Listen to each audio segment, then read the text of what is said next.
রাখবো না। 2 মাসের নিষেধাজ্ঞা শেষে আজ রাত থেকেই পদ্মা মেঘনার অভয়াশ্রমে আবারও মাছ শিকার শুরু হচ্ছে। নদীতে নামার প্রস্তুতিতে ব্যস্ত সময় পার করছেন চাঁদপুরের জেলেরা। মার্চ ও এপ্রিল এই 2 মাস জাটকা সংরক্ষণে পদ্মা মেঘনার অভয়াশ্রম এলাকায় সব ধরনের মাছ ধরা নিষিদ্ধ ছিল।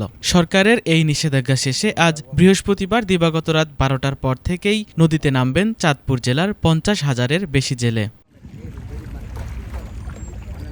নিষেধাজ্ঞা উঠে যাওয়ায় এখন মেঘনাপাড়ের জেলেপাড়াগুলোতে ফিরেছে কর্মচাঞ্চল্য।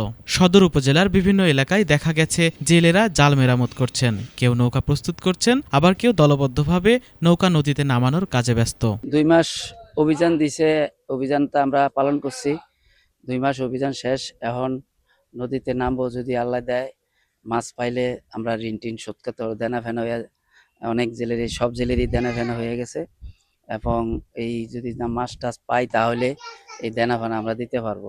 সরকার যে অভিযান দিছে 2 মাস আমরা অভিযান মানছি, এখন অভিযান শেষ যায়।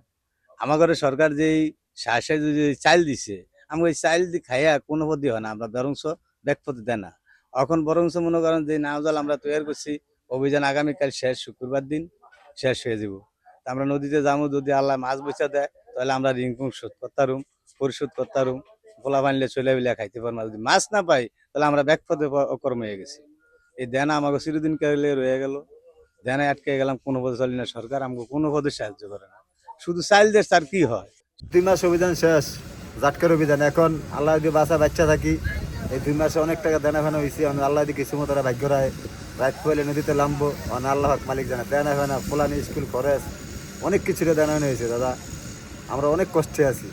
যদি আল্লাহ করে মিলাই আমরা পাবো, আজ আল্লাহ ভাগ্য না রায় তাহলে আর কিচ্ছু করার নাই। এদিকে মৎস্য বিভাগের কর্মকর্তারা বলছেন, নিষেধাজ্ঞার সময় নিয়মিত অভিযান চালিয়ে জাটকা সংরক্ষণ নিশ্চিত করা হয়েছে, যা ভবিষ্যতে ইলিশ উৎপাদন বৃদ্ধিতে সহায়ক হবে। আমাদের 2 মাসে 24টা ঘন্টায় নদী পাহারারত ছিল, যার কারণে জেলেরা নামতে পারে না। আশা করি যেহেতু জেলেরা কম জাল ফেলতে পারছে, ইলিশের প্রোডাকশন আশা করি বাড়বে।